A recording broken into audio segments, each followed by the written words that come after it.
Hey everyone, and welcome. Today, we're going to uncork one of the most incredible transformations out there, the journey of how simple grape juice becomes the complex, aromatic white wine you've got in your glass.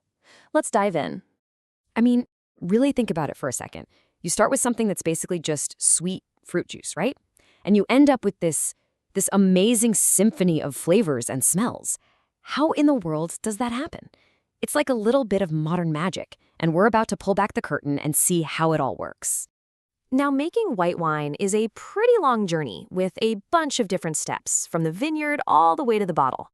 But the real heart of the whole operation, the moment where the actual transformation begins, that's step number 6, alcoholic fermentation. This is where the magic truly happens. Okay, so where do we even begin? Well, not with just any old grape juice. The starting material has its own special name in the wine world. It's called must. You should think of it as the winemaker's blank canvas. It has all the raw ingredients, all that potential. You've got the sugar that's going to become alcohol, the acids that give the wine its backbone. It's all just sitting there, waiting for the process to kick off. And right off the bat, before a single bubble of CO2 appears, the winemaker has to make their first absolutely massive decision. And it's a choice that's going to define the entire personality of the final wine. The question is simple. Where is this transformation actually going to take place? The answer, though, reveals a fundamental split in winemaking philosophy. You've basically got two main paths. On one hand, you've got stainless steel. It's modern, it's totally neutral, it won't add any flavor of its own, and its biggest superpower is giving the winemaker razor-sharp temperature control. On the other hand, you have traditional wood. Now, wood is porous, it breathes, and it can add these subtle, complex flavors and textures to the wine. The catch? It's way harder to clean and much, much harder to control the temperature. It's really the classic battle between modern precision and rustic tradition. And here you can really see those two philosophies right next to each other.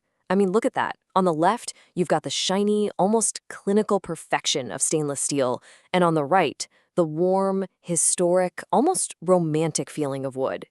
Just this one choice tells you so much about what the winemaker is trying to achieve before fermentation even starts. All right, we've got our muss. It's in its new home. Now it's time to introduce the real heroes of this story. The tiny, microscopic workforce that's about to do all the heavy lifting. Say hello to Saccharomyces cerevisiae. I know, it's a mouthful, but this is the primary yeast species that gets the job done. It's responsible for tirelessly gobbling up all that sugar in the must and turning it into alcohol. But it does so much more than that. It also creates these amazing aromatic compounds that give a wine all those beautiful floral and fruity notes. They are the true artist in this process. And this brings our winemaker to another huge crossroads. Do you go with commercial yeasts? Think of them as the reliable pros. They're specific strains that have been cultivated to give you a predictable, consistent result every time. Or do you go for spontaneous fermentation? This means you're relying on the wild, native yeasts that are just naturally on the grape skins, the local talent, if you will. It's way riskier, bad weather can mess with them, but for some winemakers, it's the only way to get a wine that truly screams of its unique terroir, its sense of place. And when winemakers do choose to go with commercial yeasts, it's not like they just dump a packet in and hope for the best. Oh no.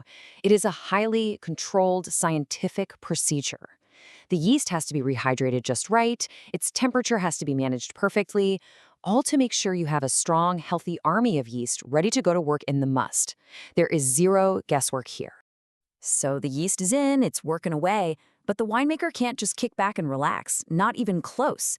This next phase is all about control. It's a constant, delicate balancing act to steer the fermentation exactly where you want it to go.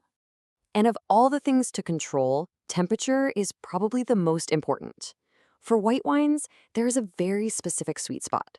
We're talking 16 to 17 degrees Celsius. That narrow little window is the perfect temperature to encourage the yeast to create all those delicate floral and fruity aromas that we absolutely love in these wines. Because if things get too hot, it can be a total disaster. Go just a few degrees higher, get above 20 Celsius, and the yeast starts producing weird, unpleasant smells. And if it hits 30 degrees, the yeast can just give up and die, stopping the fermentation dead in its tracks. And poof, all those beautiful aromas you were trying to create just evaporate into thin air. But keeping the temperature in check is only half the battle. Remember that microscopic workforce? Well, just like any workforce, they need to be fed. They need the right nutrition to do their job properly. And winemakers are incredibly precise about this. They're basically creating a perfectly balanced diet for the yeast.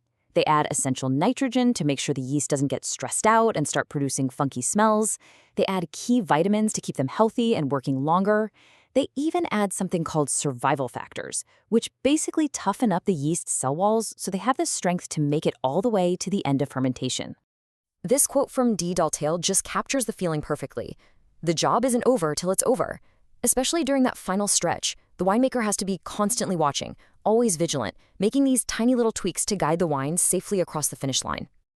Okay, so after all of these big choices, all of this careful, painstaking control, what do we actually get? Let's look at the incredible final results of this transformation. Well, obviously, the sugar gets turned into alcohol. That's the main event. But the yeast does so much more. It creates those fantastic fruity and floral aromas we talked about.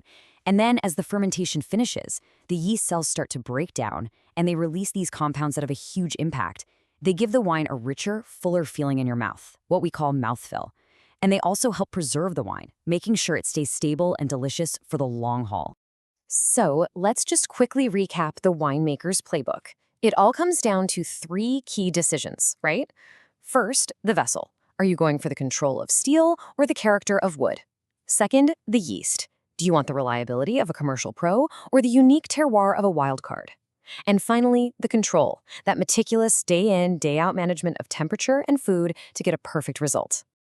Every single one of those decisions leaves its own unique fingerprint on the final wine. So the next time you pour yourself a glass of crisp, beautiful white wine, just pause for a second. Ask yourself, what choices were made here? Am I tasting the story of modern control or of rustic tradition? Is this the work of a reliable professional or a local wildcard? What story are you tasting in your glass?